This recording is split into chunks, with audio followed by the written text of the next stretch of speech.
It's easy to assume that selling a luxury property is just, well, a bigger version of selling any other home, right? Yeah. More zeros, same game, something like that.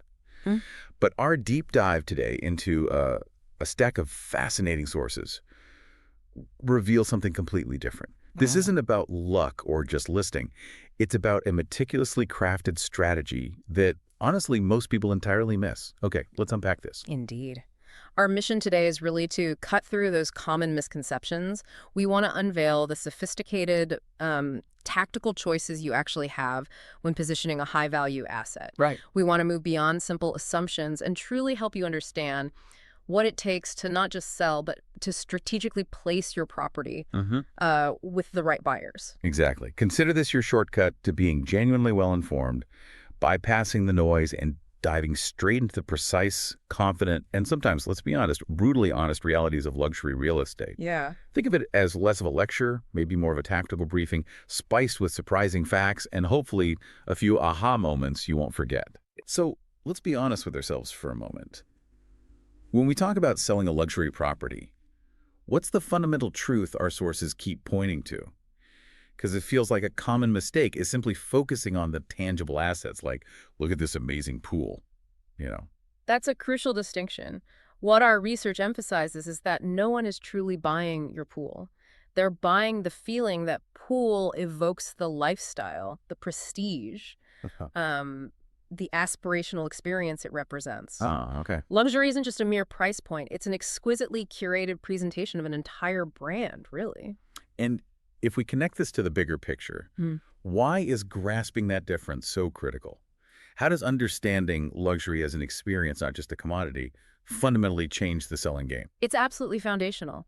Because if you approach it as a commodity, with standard for sale sign and a generic listing, you're just not speaking the language of a high net worth buyer. They're seeking something unique, an extension of their identity. Right. This initial understanding dictates every subsequent strategic decision. It has to. So what does this all mean for you then, if you're looking to sell a high-value property?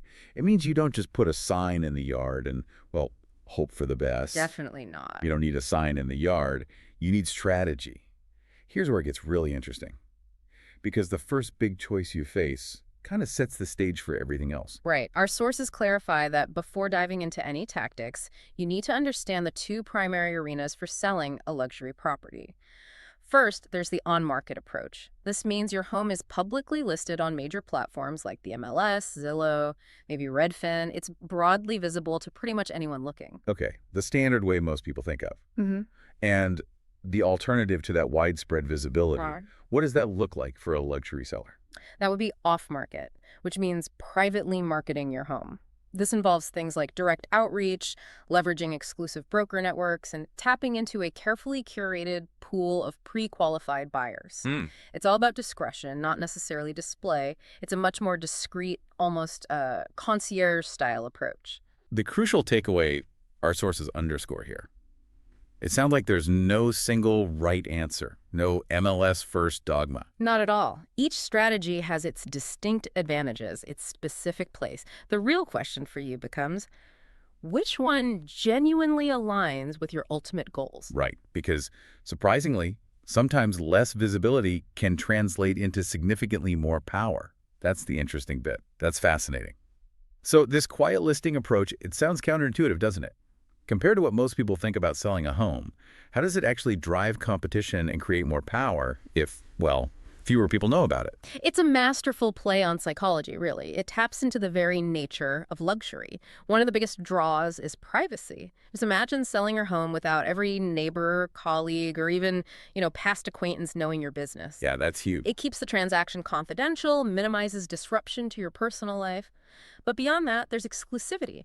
Buyers, especially in the luxury tier, often covet what isn't easily accessible. A quiet listing creates a sense of scarcity, driving competition amongst an elite circle who feel privileged to even know about the opportunity. So it's not just about secrecy, it's about creating that secret club feel. Yeah. Almost like an inside track. Exactly. And what about the practical control it gives you as a seller? Tell me more about that. Well, you gain immense control. Fewer, much more targeted showings, meaning less disruption to your life. The interest is pre-qualified, so you're not dealing with casual looky-loos, Right, no tire kickers. Precisely. It also offers a unique chance to test the waters. You can float a price, gauge genuine interest, and gather invaluable feedback, all without the risk of racking up days on market, or DOM. Yeah, the DOM. That can be killer. It can. And buyers scrutinize that metric. It can indicate perceived staleness if a property sits too long publicly. Which circles back to the negotiation, doesn't it? If you're not publicly listed, you avoid that perceived urgency, maybe desperation. Exactly. Public listings can sometimes imply a seller is under pressure or needs to sell quickly. With an off-market approach, you dictate the timeline, giving you significant negotiation power.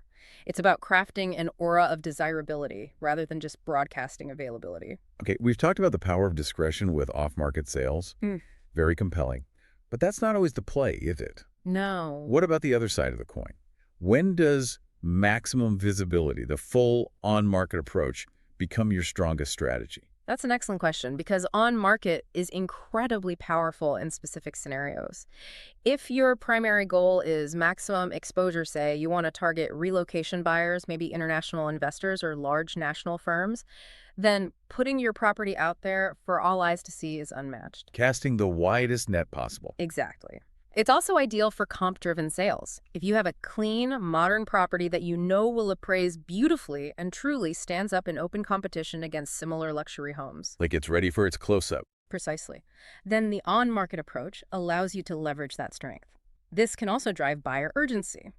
Strategic pricing, maybe even an auction-style approach in some markets, can generate multiple offers very quickly when you know there's a hot, active buyer pool for your specific type of property. And despite the allure of off-market, we can't ignore the sheer reach of platforms like Zillow and Redfin, right? I mean, they still command massive attention. Oh, absolutely not. The power of SEO and platform visibility is undeniable. Buyers do shop on major platforms, and with the right presentation, stunning photography, compelling descriptions can be a massive traffic engine, bringing thousands of potential buyers directly to your listing. Okay, so this raises an important question for you, the listener. Yeah. How do you figure out if your property really fits the profile for optimal on-market success? It's not just about broad reach, is it? It's ensuring your home's unique attributes are positioned to really stand up to that widespread scrutiny effectively. So it truly shines, not just gets lost in the noise. Well said. It needs to be ready for that spotlight. So we've got off-market discretion, and we've got on-market exposure. But what if the smartest move, maybe the most strategic move, is to leverage the strengths of both? Now you're talking. Our sources reveal one of those potent revelations from this deep dive, the concept of the hybrid launch. This isn't just a tactic. It sounds like a paradigm shift. And it's what truly distinguishes an exceptional agent from one simply, checking boxes. And it's definitely a strategy we see employed by the most successful luxury real estate professionals. Think of it as a surgical strike, not a shotgun blast. Okay. It begins by quietly marketing the property for maybe 2 to 3 weeks through those exclusive off-market investor and relocation networks we discussed earlier. So what's happening during those initial weeks? Are you just passively waiting for offers to roll in? Oh, far from it. This is a critical intelligence gathering phase. You're collecting soft offers, gaining crucial feedback on price and presentation, and understanding potential objections before you even think about going public. I see. So you're gathering intel. Exactly. This invaluable data then allows you to refine your pricing, maybe optimize staging, perfect your overall presentation based on real feedback. So you're essentially stress testing the market privately, using that data to optimize, and then hitting the public market with a refined, pre-validated offering. That sounds like creating some serious, undeniable momentum. That's precisely the goal. You're not just listing, you're launching. You hit the MLS at full force, but with preloaded demand already in play, potentially. And with a presentation that's been fine-tuned based on real-world feedback from qualified prospects, Wow. it significantly de-risks the public launch and amplifies its impact. Okay, so we've moved from the core choice of on or off market to this sophisticated hybrid approach. But even with that, it's clear from our sources that selling a luxury property is far more than just listing it, right? Oh, miles beyond that. So what does this all mean for a full-scale approach? How do you actually position your asset effectively? What truly stands out from our analysis is how these sources outline a comprehensive, almost orchestral 6-step process. Each stage isn't isolated. It builds carefully on the last, creating a cohesive strategy specifically designed for high net worth buyers and their unique expectations. Okay. It's about precision at every single turn, ensuring no detail is overlooked. That sounds like a journey, not just a single step. Let's walk through it for our listener. Starting with what sounds like the absolute first principle, strategic buyer profiling. What does that truly entail for a luxury seller? I mean, beyond just knowing the price range. Right. It's about identifying your ideal buyer before you even think about photography or writing descriptions. Are we talking about, say, a relocating C-suite executive from New York, someone seeking a specific waterfront lifestyle, or maybe an international buyer from Canada or Dubai with distinct investment goals or, cultural considerations? Different needs, different desires. Exactly. Are they prestige-driven, valuing unique design above all, or a pure investor just looking for yield? And that initial profile, that clarity on who you're selling to, that fundamentally shapes everything that follows, doesn't it? It has to. Absolutely. It's the pivotal step. Once you've honed in on that ideal buyer persona, it becomes the lens through which every other decision is made. From the language in your marketing copy to the specific platforms you choose, it ensures maximum impact and resonance. You're not just shouting into the void. Which naturally leads us to step two, premium pricing strategy. We know luxury homes don't follow standard pricing logic, so what's the secret here? How do you build that pricing narrative? This is where true expertise really shines. It's not just about running the comps, the comparative market analysis. We dive deep into the active luxury competition, yes, but also the unique lifestyle upgrades your home offers. We look at potential appraisal gaps versus the sheer emotional value driver. Emotional value. And crucially, the psychology of buyers at that specific price tier, what motivates them, what signals value to them. The goal is to build a compelling pricing narrative that justifies the value and subtly creates a sense of scarcity or uniqueness. Building that narrative also relies heavily on how the property is presented, Yeah. which brings us to step three, cinematic presentation. This isn't just about good photos, is it? It sounds more like treating the home like a feature film. That's a great way to put it. Exactly. This means producing truly high-end video walkthroughs, often with evocative voiceovers and maybe bespoke music. Impressive drone aerials are practically a must now, especially for waterfront properties, big acreage, or homes with unique architectural roof lines. Seeing it from above gives context. Totally. We also utilize virtual twilight photography to capture the magical ambiance, and critically, lifestyle storytelling, showing the home in use, not just sitting empty. Think of it like this. A picture of a pristine pool shows you water. Right. A cinematic video shows you a family laughing by that pool on a warm summer evening, inviting you into that desired lifestyle. Each asset is built to trigger emotion and, hopefully, action. You just painted a picture. And okay, once you have that cinematic presentation, how do you ensure it reaches the right eyes? That's step four, multi-channel luxury marketing. Yeah. And it sounds like it goes far beyond just sticking it on the MLS. Oh, indeed. This involves targeted campaigns on curated luxury platforms. Think The Real Deal, Mansion Global, James Edition, places where these buyers actually look. It means digital ad campaigns meticulously geofenced to affluent zip codes, both here in the U.S. and maybe abroad, depending on the profile. Sorry. We're talking strategic Instagram and YouTube reels with compelling hooks, and importantly, direct outreach to an extensive network of high net worth buyers and top-tier broker contacts. The goal is true property presence, not just visibility, where your discerning buyer spends their digital time. You can't attract a $5 buyer with $500 marketing, right? Good point. Yeah. Now, what if you still need that ultimate discretion we talked about earlier, even within a comprehensive strategy? That's where step five comes in. Private access strategy, when needed. Yeah. Sounds like quiet confidence. How does that fit into a larger plan? For certain listings, this is absolutely paramount. It might mean NDA-required previews, ensuring only serious, pre-vetted, qualified individuals even step inside. Okay. Private showings only may be arranged strictly by invitation.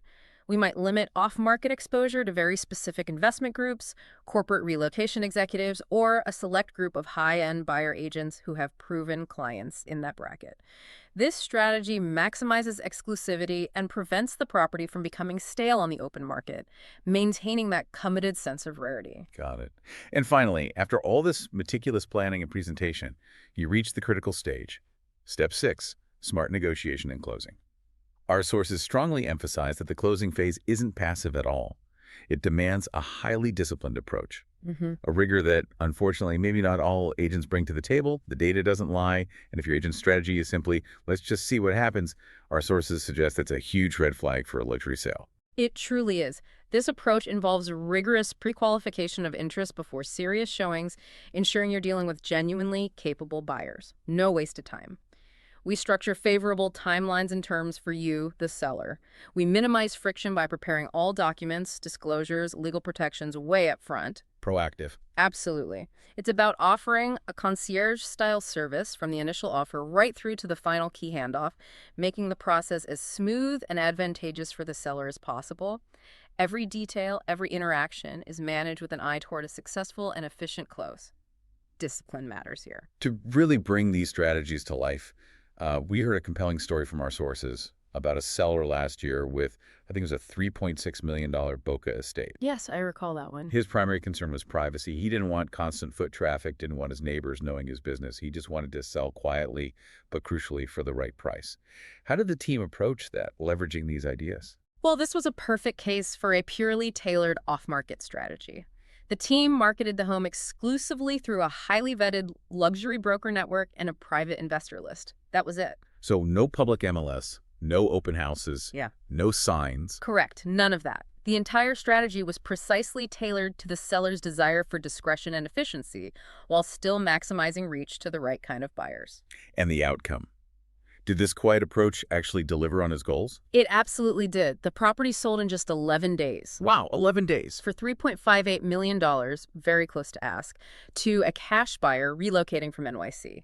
And the seller's exact words, which are a real testament to the process, were, "That was the smoothest transaction I've ever done." That says it all, doesn't it? This really raises an important question for you. What is your primary goal when considering a sale? Because as this story illustrates so clearly, that's what happens when the strategy precisely fits the objective. The outcome perfectly matched the initial intent, something far harder to achieve with a generic one-size-fits-all approach. Exactly. You define the target, then build a strategy to hit it. So here's the real answer then, distilled directly from our sources. The choice between off-market and on-market isn't some kind of competition. It's not about which is better. No. It's a strategic decision based entirely on your unique needs and priorities. And it's crucial for you to really reflect on what you value most.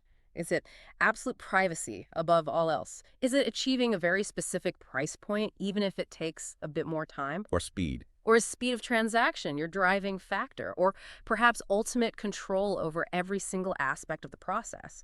Understanding your priorities is the bedrock. It has to be the starting point for any successful luxury sale. Think smart, sell smart, and never ever confuse widespread visibility with actual value or, more importantly, effective strategy.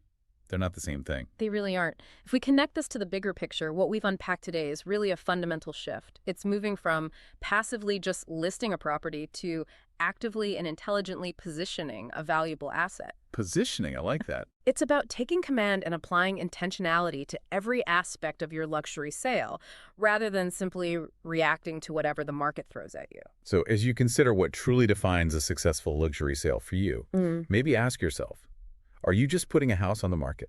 Or are you orchestrating a meticulously planned transfer of a valuable asset and a desired lifestyle, designed for maximum impact and minimum friction? Ultimately, understanding these multifaceted approaches means you're not just waiting for the market to decide your outcome. You're actively shaping it to your precise needs and goals, ensuring the journey is as bespoke and carefully managed as the property itself.